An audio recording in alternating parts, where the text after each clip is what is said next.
Hey, it's Jen. I'm the Catalyst Cook, and I'm back to show you how to shape a loaf and get it into the oven. Yesterday we learned how to make the bread dough. Hopefully you had it sitting in your refrigerator overnight.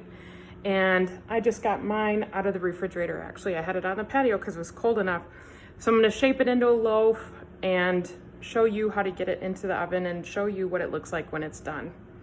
The first thing that I've got prepared is pans that are lined with some parchment paper. And if you don't like using and throwing away parchment paper, which comes on a roll, you can always get reusable parchment paper. This is just one sheet for a half pan, and I use it over and over again until it gets too many holes in it to continue. But today I'm using plain parchment paper. I'm gonna set up my phone here and then show you how to get the pan prepared and shape a loaf. So here I've got my pan, I've got my parchment paper. I'm just gonna make sure that all the pieces of paper are inside the pan and not on the outside, because if they're on the outside, they burn and they may even catch a flame. I've also preheated my oven to 485. My oven runs hot, so you want to have the oven be about 500 degrees. And as you bake more loaves, you'll get to perfect that temperature.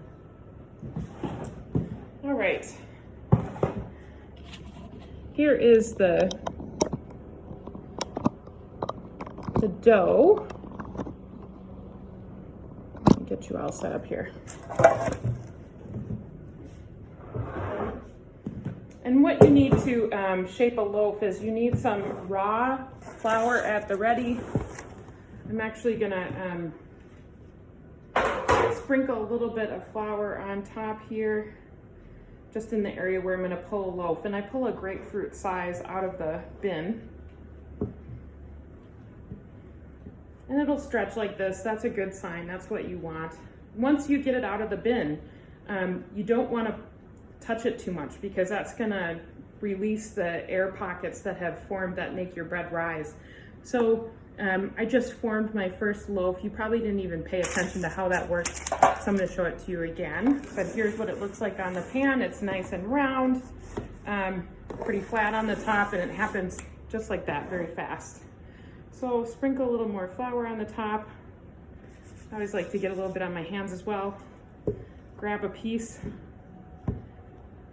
And it's already kind of loosely in a ball. And again, you don't want to touch it too much. So I'm just going to take my fingers and tuck the dough underneath, just in a couple quick motions. So I'm kind of shoving the dough underneath.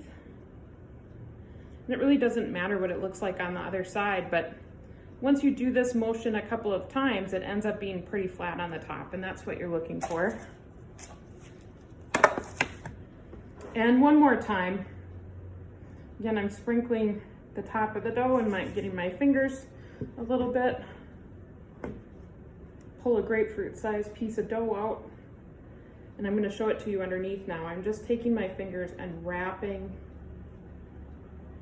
the ugly pieces underneath until I've got a nice shaped dough on the top, and putting it on the pan. All right. Now, to get a really beautiful look, so this is what the bread looks like when it's finished.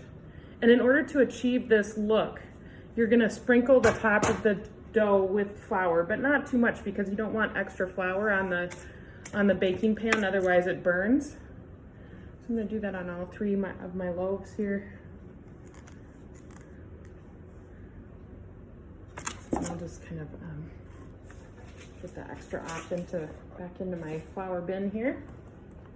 So I'm gonna score the loaf with a bread knife, which is serrated, and I'm just gonna do 3 cuts that go about a ½ inch into the bread. 1, 2, 3. You can see that they open right away. That's where the steam escapes when it goes into the oven. This one I may do a crosshatch pattern. 1, 2, and then turn it, and 3, 4. That's gonna make a beautiful loaf. And then this last one, I'll just do another 3. 1, 2, 3, that's the easiest. Now they're gonna go into the oven.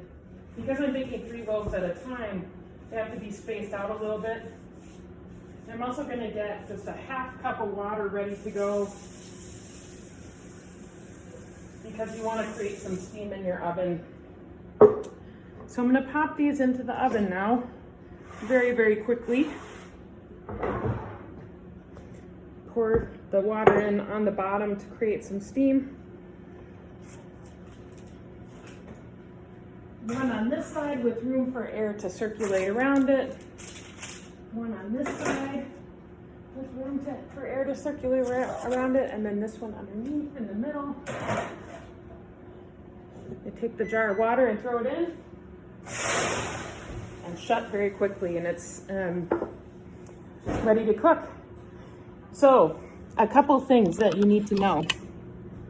First of all, if you're not sure about when your bread is done, it's really good to have a thermometer. I've got one that I can put in to my oven, a probe, once the bread has established a crust on the outside so that it stays put in the middle. And that takes about 10 minutes or so. And I set my digital thermometer to 190. You'll know that the inside of the bread is done when it gets to 190. You could even set it a couple degrees less than that because it'll continue to heat through at the end of that baking process. And then you really do want the dough to have a nice dark exterior like this. If it's too light, that means that the dough on the inside is probably not cooked through. And so, again, the best way to tell that your dough is done is to take that temperature reading at 185, 190, or just wait until the outside is really dark crispy. I show people this as a guide. Here are 4 kind of colors of brown. You want it to be this dark brown down here, not the light brown that's under my dough finger. So that's as easy as it is. I hope you have fun baking bread. If you have any questions, let me know. Again, I'm Jen, Catalyst Cooks. And let me know in the comments how bread baking went for you. If you have any questions, I'm happy to answer them in a future video or down below. Thanks.